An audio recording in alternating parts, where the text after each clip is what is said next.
cell. I'm in. How's everybody doing? All right, so please introduce us to yourself. My name is Johnny.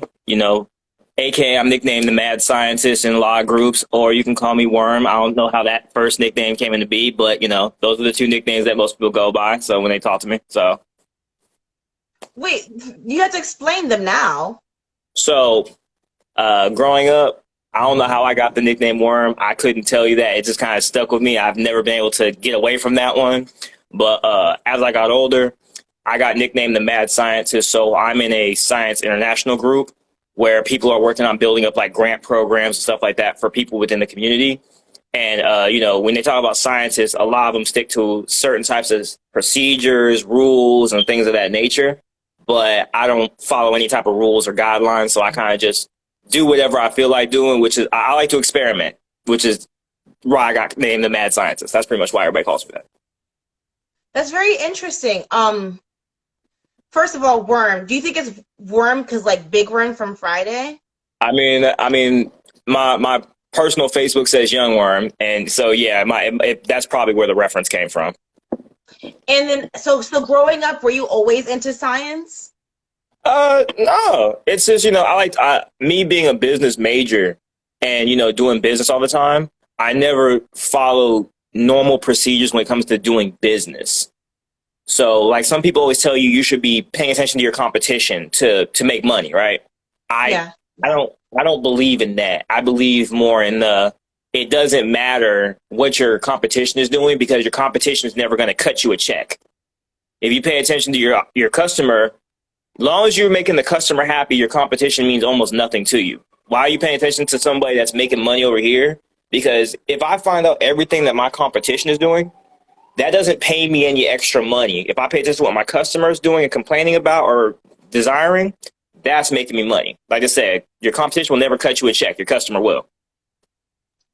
I've never considered that at all. Okay, so specifically, let's talk about Chaos Illusionz. Okay. What you want to know? Tell us about it. So, starting about, I want to say 3, maybe 4 years ago max, I started a company that was originally named Yami Illusions, which was Darkness Illusions. And during that time frame, I was just getting into the space. I was still in college at the time, working on my associate's degree while also trying to simultaneously run a company and all these different crazy things. You go to college, you're going to work, and you're trying to run a business. So my schedule was like 8 a.m. to 2 a.m. every day for like 2 years. So that was. What school did you go to? I went to Pierce College in Tacoma, Washington. Okay. So I love the school. I think they're ranked number 2 or 3 in the country in the business program for a 2-year degree. So we're a prestigious school. We have the best curriculum, or one of the top 5 curriculums for business majors. I think I graduated with a 3.82 or 4.2 GPA when I left at that time frame. But as I was building up my business, I started looking at things like, what people don't know is animation is expensive, which is something that a lot of people don't know. Animation is extremely expensive. It's called the rich man's game. Because just piece of information, if you want to do a 1-minute animation of just decent quality, you're probably going to pay anywhere from $10,000 to $1 million. And the variation is based just solely off the studio. Mm-hmm. So, what I told somebody is the Naruto episodes at the time. If anybody's watched the series Naruto at some point, most of the episodes, a lot of them were around a $2 million budget per episode, not per season, just per episode. And then there's other series where, they're paying upwards of like $10 million an episode, 20 million. It depends on who you talk to, what country you're in plays a bigger role as well. So that's kind of what it is. And I kind of didn't know what it was when I first got in there. And so I'm sitting here like, oh God, these numbers are breaking my neck as I'm hearing about them again. But yeah, so after that, I said, let me go ahead and start getting into comic book spaces. And that's when I started, writing my first comic book, and then started collaborating with other writers and other artists that wanted to get their stories out there. And so what I did is like, this is chaotic. So I rebranded the name, and that's why I name it Chaos Illusionz now, because it's really chaotic. Oh, that's so clever. I like that. That's so clever. That's super clever. Okay. So what do you think are the ingredients to making a good story? The ingredients to making a good story, knowledge of people and knowledge about just life, just general facts. I say this: people can write books all day, every day, and they Yeah. can be they can be very descriptive. They can be perfect. But if you've never experienced life, for example, I've been to Niagara Falls. I've been to Vegas. I've been to Japan. I've been to Korea. I was in the army for what, 4.5, 5 years. So I was in Iraq for a little bit. Thank you for your service. Oh, it's no problem. But being out in the world and just seeing just different groups of people, different scenarios, different situations, when I come back to sit down and actually want to write a book or write a story, I can put myself in the situation for any character. And then I can also look at how other people that were in my same situation reacted, and I can make them integrate a lot smoother. Somebody could say, somebody could tell you, oh, the mountains are beautiful. Okay, those are descriptive words. Or you could say, the mountains are beautiful, the stream was running, the water was crystal clear. I'm giving you a better picture and visual. Because why? Because instead of me looking at a picture of it, I may have actually been there. And I can say, the water feels really smooth on my hands. Like, it starts to really give you the visuals. And actually, is that if you were actually there and you're actually being there with me while I'm doing it. So that's what I feel is Yeah. what makes a great writer a writer, is the experience of being there. And there's some people that are way better writers than me. There's thousands of people that can write way better than me. But will you be able to bring your audience there? Yeah. Like, I can't write. I'll tell people I can't write. Grammatical errors, punctuation. I'm terrible at all that. But if you told me to tell you a story of something that's going on, I can bring you there into my mind and be like, dang, that was interesting. And that's kind of what I feel is the concept of being a great writer. And I tell people, if you want to write fantasy, become very well versed in any type of mythology or religion. Just pick Hmm. one. You don't have to pick a lot. Just pick one. Hmm. That's really good advice. That's very. I find that. Do you find that it's important that you get your audience to feel? If does that make sense to have some kind of emotional response? Yes. So when it comes to stories, where a lot of anime series that don't get picked up, a lot of comic books, or a lot of just TV shows that don't get picked up, is there's nothing that pulls the reader in to the Yeah. story. Yeah.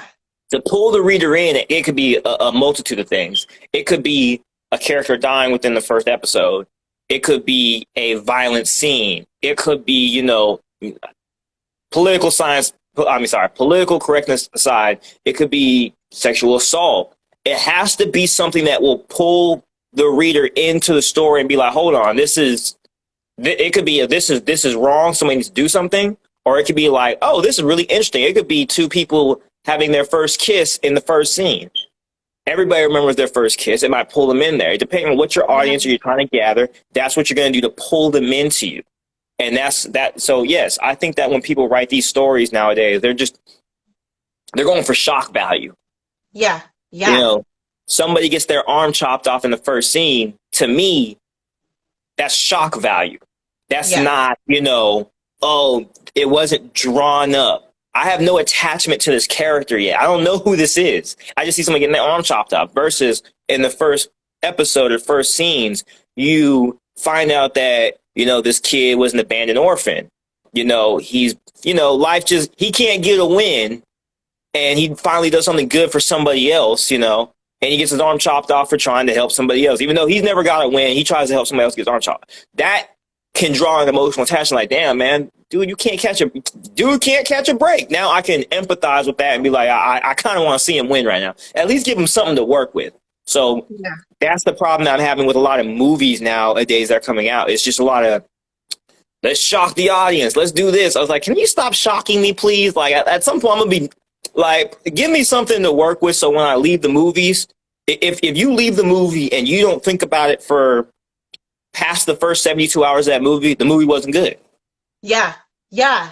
Yeah. Exactly. I was literally just thinking to myself, I was going to ask you, what do you think about those movies or those TV series where it starts, the first scene is the end. What do you think Right. about movies like that or TV series like that?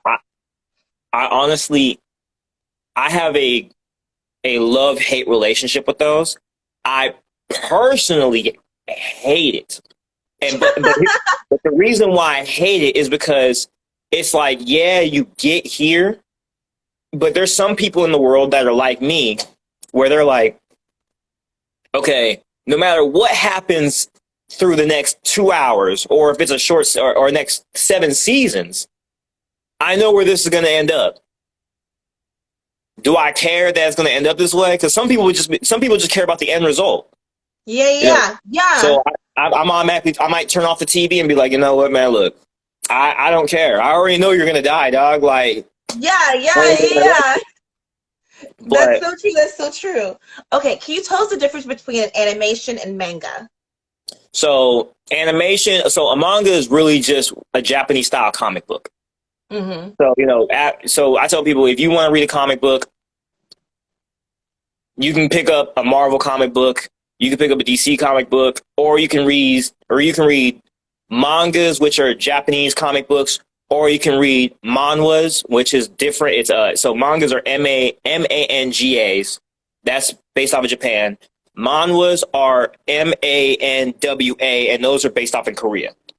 Okay. Those are their different versions of comic books. Ba- the thing that I will tell people about mangas is there's so many different genres of them. If the recommendations are almost limitless. Whereas when you live in the States, you pretty much have DC and Marvel Yeah. and little bits in between. But when you go over to Japan, when I was over in Japan, if you walk into stores, there's thousands upon thousands of characters you probably never heard of, never seen, and they have no attachment to two big labels that are all in this huge convoluted world where there's multiversal quantum theories and all these other things. So if you Mm-hmm. want diversity, I tell people go into mangas or go into manhwas to get a taste of everything. If you kind of want to stay within a certain sector and see what it would be like if Spider-Man was a woman, what would it be like if Spider-Man was black, what you want to be like, that you can go to Marvel and you can find every possible story that's over there as well. Anime is just the medium that it's played in. It's just moving pictures. Animation is no different than us watching cartoons over here. So that's kind of it's. I'd rather watch the anime than read the book, just like anybody else would. But sometimes they don't get the anime adaptations, and then you kind of just gotta read the books. How has Japan influenced animation in America? Interestingly enough, that's a common misconception. Oh, Realistically, animation was influenced by animation in Japan was influenced by the animation in America. People don't oh. understand that because animation in Japan has become so widespread popular in America, but people don't remember. If you look at how old are you, if you don't mind me asking, just out of curiosity. I'm 32. Ah. Don't worry about it. We about the same age. So don't even worry about that. Okay. So if you think of the early '90s, or even the late '90s, if you look at the Lost City of Atlantis, Mm-hmm. um, Pocahontas, Yeah. Mulan. If you look at those, look at the animation. Go when you get off this. Everybody that even is watching this, get off here and go watch the Pocahontas movie. Just go watch it, the very first one. Look at that animation quality, and mind you, that was in the late 1990s. Look at the animation quality and go look at the average animation show here today, or even look at the most high quality anime show in Japan right now, and you will see that the Pocahontas animation is actually far superior than the one that is modern day. Oh. Japan has been trying to catch up with America in the animation industry, and did they pass us? I think they did, but Mm. that's because America has now gone to what? We went to live action and we went to 3D. Yeah, yeah, yeah. But as far as 2D animation, Japan was greatly influenced by the Western culture of Walt Disney making animation, because Walt Disney was the one who really started with the moving pictures. And then Mm-hmm. Japan followed suit, but Japan just, I feel like it's a bigger market for them over there. than Mm-hmm. over here. I tell people when I was in Japan, I equate manga artists in Japan from what I personally seen. I wasn't everywhere, but from what I personally seen, I equated manga artists in Japan to rappers in America. I was literally on the trains, the trolleys when I was in Japan, yeah, trains, yeah, they're underground trains, and I was watching kids, adults, just drawing stuff that I couldn't even draw in my wildest imagination. It was almost like as if you would. It's like kind of people say like, "Oh, everybody in your community wanted to be a rapper." I said, "I can show you thousands upon thousands of kids I just watched randomly that were just writing their own mangas while I was just sitting there." Interesting. So it's a hard field to get into. It's a very hard field to get into, especially in Japan, because there's so many great artists, great writers that are out there. Can you talk to us about how to get funding if someone wanted to create their own comic? You want to create your own comic? Ooh, okay. So that's a loaded question. So I'll start off from the beginning. One, have a pitch deck, and it doesn't have to be something super intricate. Do you have a good idea? And that's a problem. Some people think that their ideas are good. I said, if I were to hear this out loud, would that be a good story to write? And sometimes you have to really sit here and be like, is it a good story to write? Yeah. And some people can't. And so if you want to get funded, first you have to have the pitch of what this story is about. Mm-hmm. You have to explain and first off, from a business perspective to everybody that's watching, when you have an idea, every investor is not for everybody. You want to look for an investor that's in your field that you want. For me, if let's say you want to make a video game company, then you would want to find an investor that's heavily invested into video games or has connections. Because if you give me $500,000 today, and that investor just gives you the money, but he has no pull in GameStop, he has no pull to Sony or nothing like that, he's almost worthless to you. Because you might need a connection, you might need to find good developers, or you might need to get your game into a store, and if you don't know anybody, you're kind of just sitting there. So your investor is almost, or 9 times out of 10, more important than the money he's giving you. It's who does he know that could get you to where you need to go. Yeah. But I'll give you guys an example right now, because this is a series I started writing recently. It's probably not going to drop till sometime next year when I get some chance to get to that story. Is it a Zord Epoch? No, it's not. It's not that one. That's going to come out actually in the next 3 weeks. Okay. I'll let everybody know that in a second. So there's a story. It's going to be called Andromeda. So if everybody knows in America, there are 2 gangs that exist in America. Either your iPhone or your Android. You kind of just you don't switch. I happen to be an Android person, so take that for how you want it. So the series that I'm writing is literally called Andromeda, where people that don't know too much about cell phones, besides the fact that the camera's nice and it's not, iPhones are what they call a closed circuit operation. By that, they cannot be customized too much. That's why their security is a lot higher than Android's. So the way I built up this series is Android is an open source software. And if anybody wants to challenge me on it, go look it up. It's on Google. It's anybody can read it. Open source software means that anybody can essentially go in and start customizing it. That's why they have the Ubuntu software. That's why there's Linux. That's why you look at Android TV 9. If you go in Korea, you go to Japan, or you just say open source Android, you'll see people customizing Android all the time. That's why when you see drones, when you see all these different things, notice that everything that's made in Japan, because that's where Android's from primarily, notice that everything in Japan that's made in Japan can be put right next to your Android phone. When you buy a drone, why is there an app automatically ready for Android? When you buy anything, it automatically connects to your Android because it's open source. Somebody was able to open up the Android backlinks and say, you know what? I can code an app and I can set it up to connect to this drone or to this item or this machine learning. That's why Android is open source software, and that's why Android has way more apps and has way more things that you could probably customize with it, down to the colors and all the other stuff. Yeah. So the series I'm making is about what would happen if Android users actually went to war with iPhone users. Like, you just take it out. So imagine like you have like an elite military, right? Yeah, yeah. Which I would call iPhone users. You know, only certain people are allowed to essentially do whatever, right? Only certain coders and master, but you have a whole group of people that may not all be as smart as those 10. But if you have hundreds of people that are working on one project, who would get done the most in the fastest amount of time? And that's what the series is going to be about.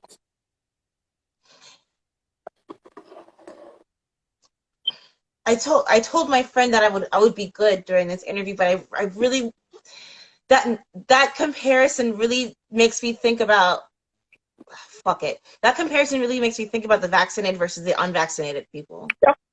Mm-hmm. Don't worry. That actually plays a heavy role in the series. It's Doesn't. the the the whole premise of the series Andromeda is pretty much XYZ amount of years. I can't give the exact timeline. Mm-hmm. It's post COVID-19. Like years post COVID-19. You'll see references to Android. You'll see references to iPhone. You'll see references to Amazon. You'll see references to vaccines. It's all going to be in the story. I think it's about 100 to 200 years down the line, and you will see what happened today, how it directly impacts the lifespan 200 years from now, and it will make a lot more sense on how everything. Virtual reality plays a heavy role in it as well. I cannot wait to freaking read, see, watch. Oh, you'll trust me. You'll greatly enjoy it. So, Um, um, um, um.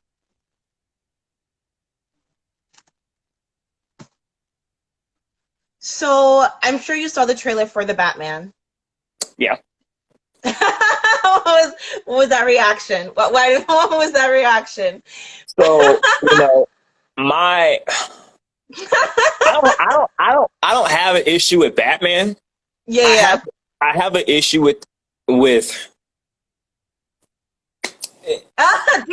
it. so Let it out. so I'm waiting for them to get off the I'm just gonna wait for them to get off the bullshit with Batman Mm-hmm. and actually add in the Robins. Like, that's really what I care more about versus Batman. Because they always, Batman versus Superman, Batman, Wonder Woman, Batman, Daredevil, Batman is somebody. It don't matter. But the average person has never read a Batman comic book in their life. The average person hasn't. Yeah. That's fine. Yeah. And when I be in debates and forums all day and all night when I'm away from the computer, explaining to people why Batman is one of the best written comic books in history. And when I break it down to people, when I tell them what Batman really represents, people don't understand it. And then when I give them the clarification, they be like, wait, they asked me why isn't that in the TV series? So I'll give you the premise of the Batman comic books, just the whole series. Mm-hmm. The whole series of Batman is rich billionaire, loses family, has to fix the world, essentially, right? That's just the overview of Batman. Yeah. What people don't understand is Robins in that series are actually more important than Batman. And I'll break it down. The first Robin is Dick Grayson. Yes. Grayson lost his family in a similar scenario, right?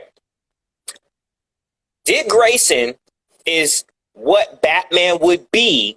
And obviously, this is when Dick Grayson becomes older, as when he becomes Nightwing and all of that stuff. Dick Grayson is what Batman would have been if Batman would have learned from his mistakes and learned to trust people again and was able to learn to love people, which Alfred even talks about in the series. Dick Grayson is Batman. Batman went to therapy, got healing, and got closure from the scenario. That's Dick Grayson. Then you got Jason Todd, which is, Red Hood, which is the violent guy that just wants to kill everybody. Yeah. Jason Todd, a.k.a. Red Hood, is what Batman would have been if he would have went down the road where when Batman found his parents' killer, if he would have killed them, he would have became Red Hood, aka Jason Todd. He would have acted like him. He would have become completely violent, unhinged. Tim Drake, which is the third one, is what Batman would have been if his parents never died. He was raised in a good, loving home, and because he's really smart. The fourth one, which is Damon, which is Batman's actual real son, is kind of like the spinoff what Batman would have been if he was just trained by assassins. And people don't see it because they don't introduce Robin. But if you actually look at Robin, Robin is the embodiment of everything Batman could have been if he would have went a different route. And that's why people don't understand. Batman, he was like, oh, he just grabs random boys and then trains them. I said, no, he grabs kids that remind him of himself. And he's actually showing us these are the different routes I could have gone, but people are so surface level when they're thinking. They're not seeing the similarities here. And the big screen TV is not showing it because they just keep showing Batman fighting Superman, which, whatever. I leave that over there. I was gonna ask you, because obviously Christian Bale, like, his series, like, created something that was really, like, you could actually take comic book movies seriously. Like, Blade was something that was very serious, but, like, for some reason we always forget that because Wesley Snipes is a felon, whatever. But I watched the trailer and I was like, okay, don't you think we're being a bit too serious now? Okay, are you asking me? Are we too serious with the comic books? Or are we not serious enough? In films in general now, like, making a film is a bit absurd, right? It's ridiculous. This is a fictional story, so it's like we shouldn't take ourselves too seriously. Like, let's dramatize it up, and not everything has to be so, like. And also, I'm marrying this with the idea of, like, I think it's so ridiculous that they're fucking hosting the Oscars this year, because it's like not everyone got an opportunity to film this past year because of COVID. So it's like, why are we still playing this game? If we're going to play a game, let's blow it up and make it as ridiculous as possible. Let's not take ourselves too seriously. If that makes sense. That was just a random rant. I apologize. That wasn't really a question mark. No, it's fine. When I look at So my problem that I've been having with Marvel and both Marvel and DC is I like DC because DC kind of stays towards the darker side of cinema, whereas Marvel is more I must say kid friendly, where where a scene is my problem with my biggest problem with the Marvel movies is there's scenes where you should be completely serious. Yes. And they always blow it by adding a comedic relief. And I'm like, you killed the scene. Don't get me wrong, comedic relief is fine in certain aspects of the thing, but it's always in key scenes that it should not have happened that it happens. Mm-hmm. And it takes away the realism of life. When bad things happen, comedic relief does not relieve the stress of the situation. If somebody, if somebody's falling from a building, you know what I'm saying, and you save them, a comedic line does not relieve that person or anybody around that from the terror of that situation. That does not automatically just wash away. And I hate that there's too many scenes where, you as a human being need to feel that emotion because it trains you for real life. So when those emotions happen, instead of you looking for that relief scene, you are able to live within it. A lot of people don't know how to live with certain scenarios because they've never had an experience or an emotional experience of that scenario. It's kind of like when something bad happens to you for the first time, you don't know how to handle it. Yeah. So if you're preparing yourself, whether you're watching a movie, watching a show, watching a TV series, or just have been in that situation yourself, you're prepared for that to happen again. And you're also prepared to relieve somebody else of that situation. If you ever so happen to be there in that type of scenario, you can help somebody. Yeah. That's why people have problems now. I mean, when you look at it, as a human being, if you see somebody that's in a bad situation, if you've only seen TV shows or you've only watched anime or you've always seen comedic relief, as kids, we learn that. Those are learned behaviors. So you're Yeah. learning this behavior. So when kids are having traumatic experiences, you're trying to comedic relief them, but that's not how the real world works. That's not going to get them out of the situation. Yeah. Learned behavior teaches more learned behavior. But Right. that's what goes into good writing. Yeah. That's very interesting that you say that. How do you overcome writers/drawing block? So for me, I can't sit here and say I've really had writer's block per se based off of creativity, Mm-hmm. um, because I was diagnosed with ADHD at a very young age. Mm-hmm. So for me, I never have lack of ideas. I have lack of focus. Where Yeah. I can. Yeah. I know a lot of people don't realize that when you have ADHD, you're probably the most creative person in the room. But what limits you is your ability to remain on this one solitary idea. You may have 20 ideas, and your Yeah. brain is trying to comprehend them all at the same time. And sometimes people with ADHD, they go through ADHD has what they call super highs and super lows. The super highs are, for me, I can work for 48, 72 hours straight, no sleep, and I'll get like a month's worth of work done in that time frame. But the lows are, when you have these ideas and they're all on paper. When you have ADHD, the problem is you don't know how to organize all the ideas. And if you don't, Yeah. and since you don't know where to start, it gives you chronic depression. Yeah. Because now, Yeah. so when you have chronic depression, you're like, all these ideas are just going to waste. And what I tell people with ADHD is, when you have all these ideas, write them all down, right? Just make a list and write them all down. Because ADHD is an infinite cycle. And that infinite cycle, your brain comes back to things in different time zones. For example, like for me, I realized that my time zone is at nighttime, I'm very, very creative. Yeah. I can Yeah. write for hours creatively. But during the day, my brain is more business minded. So for me, I sit here and be like, okay, Johnny, if for some reason my time zones get fucked up and now all of a sudden my brain is like, Johnny, you want to be creative during the day. I open up my tab and be like, okay, I want to be creative right now. What series was I working on previously that I can just naturally write to? I find whatever 20 ideas I had and I find out where it went. Because ADHD is if you took a whole bunch of puzzle pieces, dropped them on the ground, and said, okay, we got to connect the dots. We don't have the luxury of being linear. Sadly, we have the luxury of, we have to come back to it piece by piece. And by the time you're done, that person may have wrote one story. He may have wrote one amazing story. You might have 7. It may have taken you 3 times as long, but you have 7 because your brain is trying to organize all the pieces of these little puzzles and put them together. And that's how you combat your chronic fatigue, your depression, your anxiety, because your brain is now telling you, hey, it's okay to be a jumbled mess. It's called chaotic order. Society has told people that you have to be very, very linear, very, very organized. Your boxes go here, your boxes go here, your boxes go there. Yeah.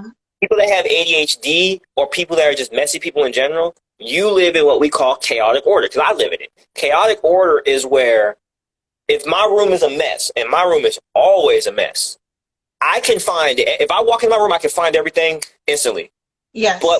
but when I organize my room, I can never find it because my brain is not taught to work that way. And I'm going against what my brain's natural reactions are to things. Everybody's not meant to be in a certain type of box. And this is not taking a shot at anybody that's just normal or anybody that just has organization. But you have to do what works best for you. And that's where you're going to get as far as you need to go in life. Some people can't do a 9 to 5 schedule. I can't. Man, the longest job I ever had was the Army. Outside of that, I've never been able to hold a job longer than a year because the monotony of 9 to 5, 9 to 5, 9 to 5, I get bored too easy. Like, I'll be great for the first 3 4 months. I'm employee of the month. At my last job, I was like that. But as soon as I get to a certain point, my brain is just like, I want to do something different. I want to Yeah. have some type of experiences. So I had to become self-employed for my own personal sanity and for my own ability to put food on the table. I had to make my own business. That way I don't have to worry about, man, look, I don't even want to go to work today. Or I'm at work, I'm daydreaming about something else because Yeah. it's been so monotonous to me that I'm zoning out at work. And that's not good. That's not good for nobody.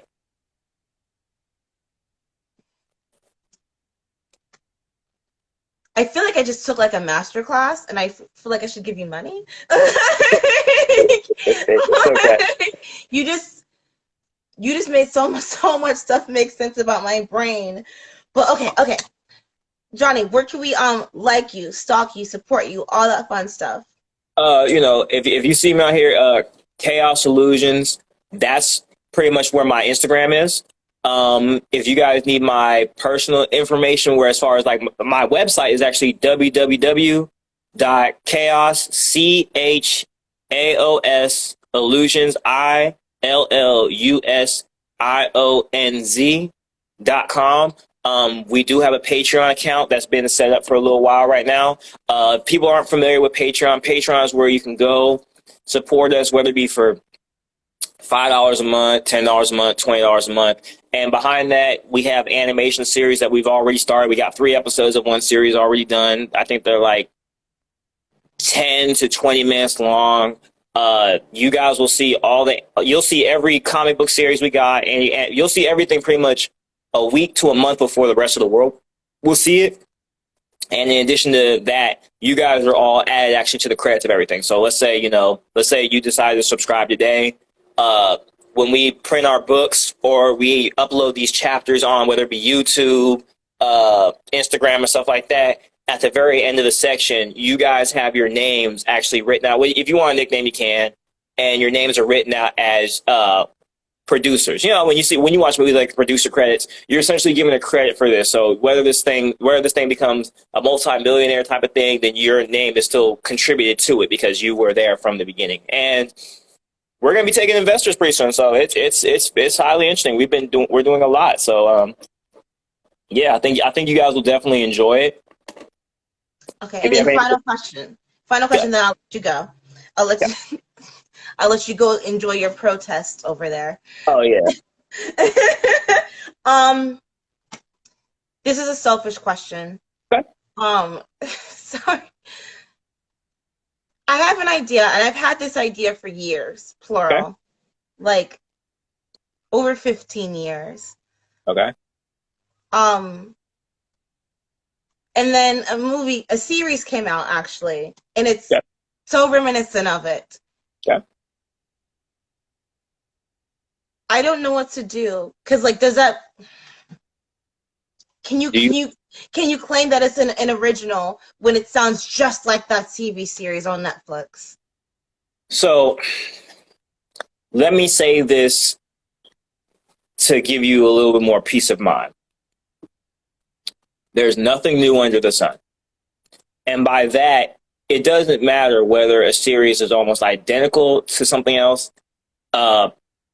Execution is everything. And to make it easy for you, Netflix is here. What's the difference between Netflix, Hulu, and Disney Plus? Nothing except execution and what's on the content. As long as you're not taking, and by taking, as long as you're not exactly verbatim creating a story identical to theirs, there's no problem. And just to make it a little easier, Lucifer's Requiem. Like, there's a series called Requiem, right? Yeah. So, the series Lucifer, right?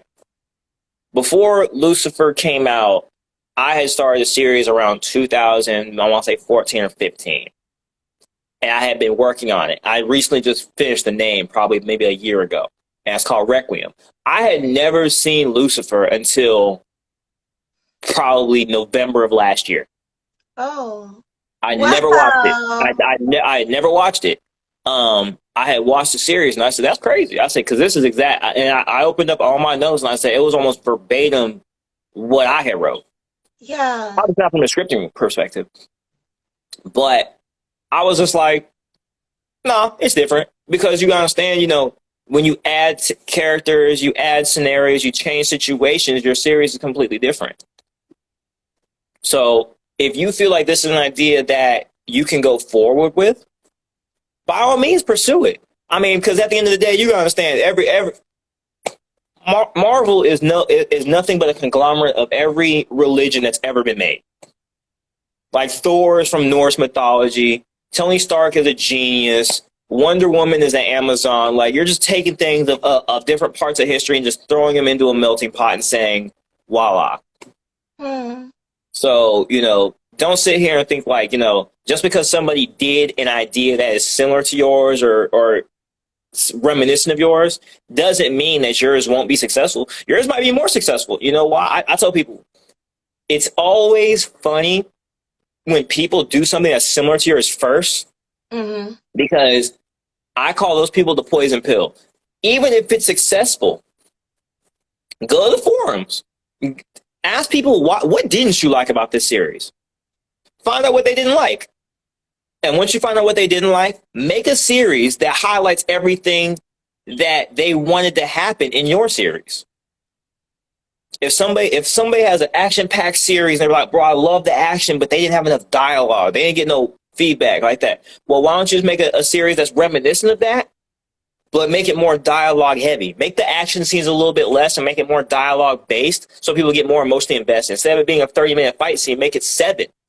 And make the Mm-hmm. dialogue 20 minutes, because now guess what? People are more invested in what they're talking about. Now the fight scenes are shorter, but people are more invested on it because there's more of a meaning behind the scene.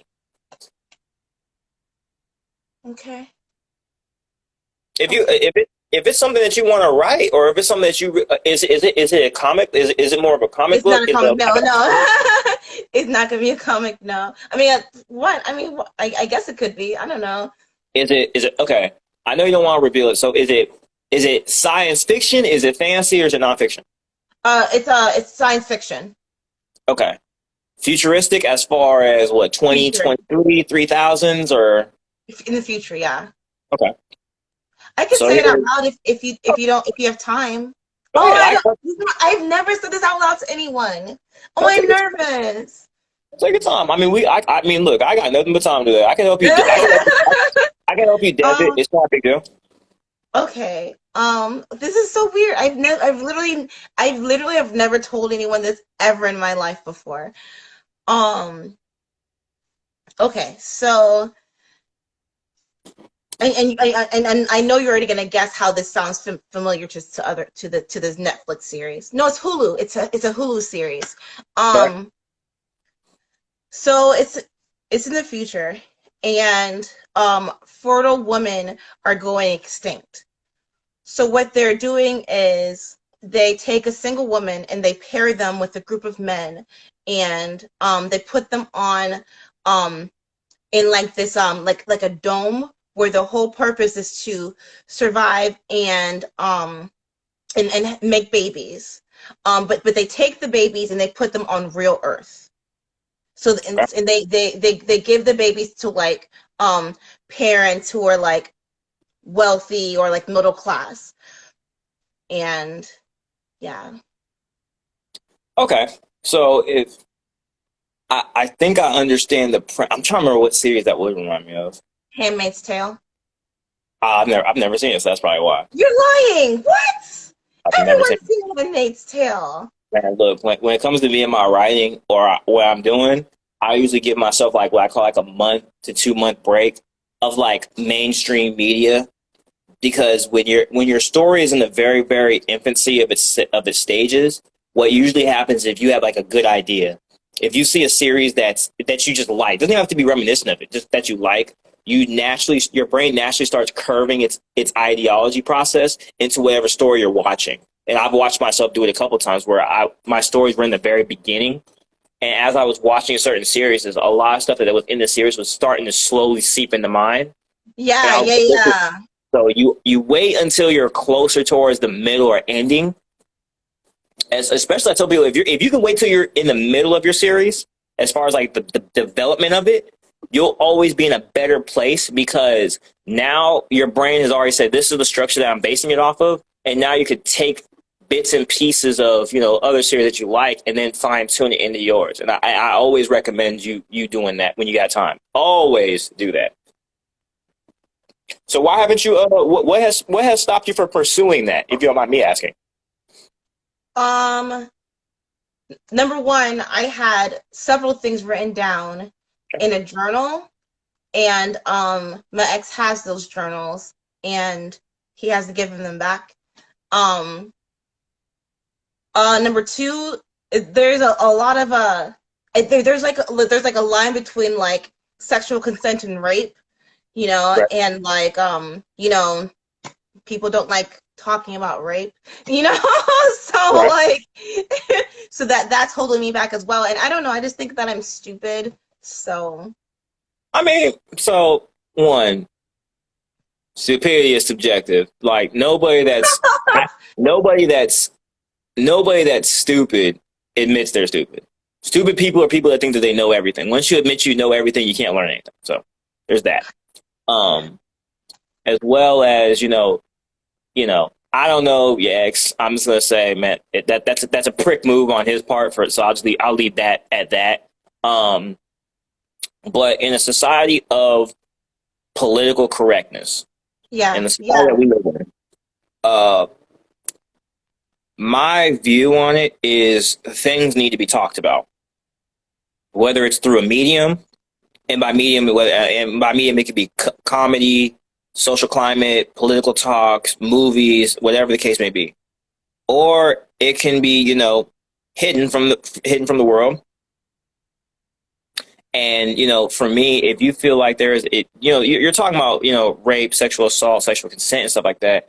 Those are conversations that need to be had, and what you're not seeing, you're seeing the views of society right now. yeah, You know what I'm saying? But you need to also understand that if you were to put this in the air, the odds are you're going to get a lot more feedback than people that are what I call staying the course. Staying the course does not do anything for society. Like I said, what is amazing about the world is when you cause what they call the ripple effect. Something as small as you having a sexual assault scene in a movie or a live action play or a book. When that stuff is at the forefront of somebody's brain, of course you're going to get people screaming and yelling. Of course. But it's an yeah, emotional response that needs to happen. Why? Because what breeds results in society is controversy. So I don't know if you're a big Star Wars fan. I don't know. yeah. Um, so I am a Sith person by design. I am never been for the Jedi. I never watched it, and I watched the Clone Wars and all this stuff like that. And they said controversy. This is the Sith order, so people bear with me. I'm on the evil side. Just bear with me. Uh, Controversy breeds results in society. Nothing that the world has ever made, whether it be America, Europe, Japan, like that, nothing that has greatly helped society was created during a complacency period. Yeah, yeah, Technology technology was created during war. People don't know the internet was created during I think it was World War II or the Vietnam. It was one of those two. The wheel, the hammer. I mean, the hammer was originally made to bash a person's skull in, and it became used to nail stuff to the ground. Um, yeah, I do a lot of history stuff. So when you sit back and you start being like, you want to be the ripple in the water that starts to get everything fluctuating, because in order for you to be popular, put that in quotes, mm-hmm. you have to do something that's controversial. Positivity, even in positivity, there's somebody that's going to be controversial. I can say, this woman is fat, just for the sake of argument. Mm-hmm. There's going to be people that agree with me, it's not them I'm looking for. I'm looking for the people that disagree with me, because when people hate something, people love to spread rumors because they hate something. Yeah, yeah, If somebody said, Johnny, you're a handsome young man, I was like, okay, appreciate it. If somebody said Johnny is ugly and here's why, I guarantee you that will circulate a lot faster than somebody saying I look nice. Why? Because negativity is a multiplier. It is something that humans naturally do, which is why, Jeff Bezos is one of the richest people in the world. Have you not seen Elon Musk on what he does on a day to day? This boy does nothing but troll the world. yeah. He said Donald Trump trolls the world. Humanity likes positivity, but humanity does not spread positivity. Those are two way different things. You like positivity, but you don't spread it. And why? Yeah. I don't know, but that's where we are. So when you sit back and you think about stuff like that, that's kind of how the world operates. So when you're telling me, like, I don't want to really put it out there because, assault, consent, rape, harassment, all these big words and all these things that happen in day-to-day society, why not put it out there? I mean, of course, because I'm gonna tell you exactly what's going to happen just by psychology of humans. You give them this scene. You're going to say there's going to be half the men that are going to look at the woman's outfit, just saying if it's a woman and man, and they're going to say, well, she shouldn't have been, which is wrong. I'm going to say that they're wrong on that. I already know they're wrong, but I'm telling you that's what's going to be said.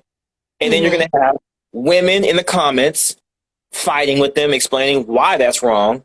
And then you're going to have other groups of men also explaining why that's wrong. And what does that do? It causes a spiral effect of now your story or your live action movie or your scene is spread across the internet. And there's going to be a lot of people that are going to be reaching out to you, probably going to be movie critics.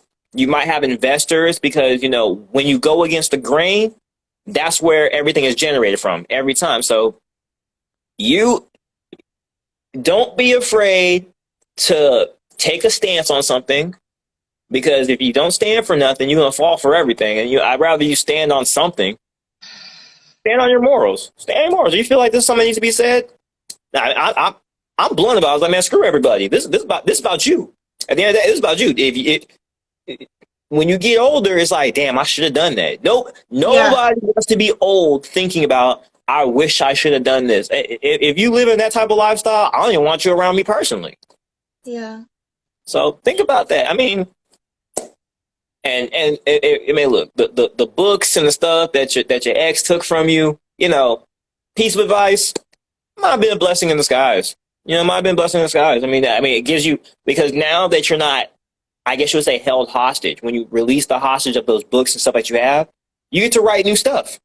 Don't think about what you wrote before. Man, let me say, so what else is in my brain today that I have not let loose because I've been so focused on these things over here? Yeah. Take it easy. Yes. I appreciate you. It's truly been a pleasure. I really do feel like I just took a master class and I feel really guilty. Because like I said, I feel like I should give you I should pay you for this advice. Hey man, look, everybody deserves happiness. Everybody deserves to live in their own truth, and everybody at the end of the day has their reason for being here. And it's not to work a 9-to-5 job. It might be part of it. It might be part of what you got going on to live in society. But you might be a person that might needs to be into writing poetry. You might be a person that might need to, bring awareness to situations in the world that people don't want to talk about. And that's kind of how I look at people. I said, man, look, whatever you want to be, even if you want to work at I told somebody, if you want to work at a warehouse the rest of your life, if that's what you as a human being want to do, I will never tell you that's not good enough. If you like to flip burgers, just say you want to work at McDonald's all your life because you just generally like being in the food industry. I will never tell you that's not good enough, because if that's where your happiness lies, I'm always going to promote that versus telling you to go do something that I know you generally don't want to do, but society's for it.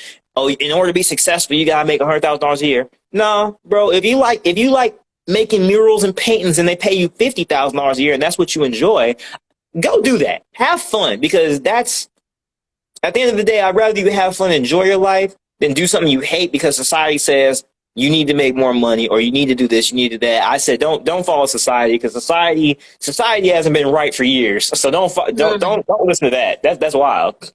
Say that again. But yeah, you're doing podcasts. I mean, I see it called the Breakup Diaries and stuff like that. I mean, personally, I mean, you're doing better than everybody else. I mean, in a lot of ways.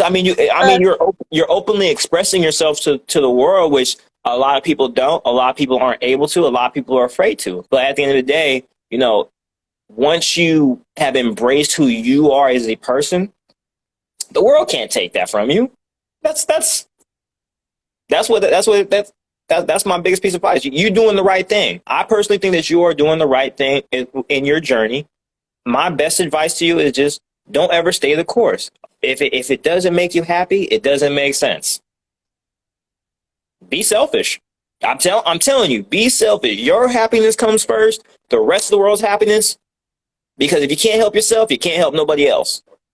So once you are up here, then I'm gonna tell you, okay, man, look, you wanna go save the rainforest and stuff? Go ahead, have at it. But until you good, man, don't do it. And I really appreciate you. I'm really Oh, happy that this happened. oh yeah, of course. I mean, I'm always down to talk. And if you're trying to get that story, devved up, me, you, and my writer can sit down and we can definitely discuss getting something built up. I mean, he got his stories that he work on. I got mine working on, but we can always because he doesn't want to write people's stories. My writer likes to teach people how to write stories. And if you want to learn how to write, I can definitely say, hey, bro, my boy Trey, hey, I need you to teach Shorty how to write her story. She wants to get and he'll be with it. Trey, I'm talking to him tomorrow. Mm-hmm. Yeah, that's my guy. Thank you, Johnny. Yeah. Okay, so I do need to let you go though because my phone is going to die. If You're you a need anything, fantastic let me day, know. man. I will. You be safe, man. Thank you. No problem.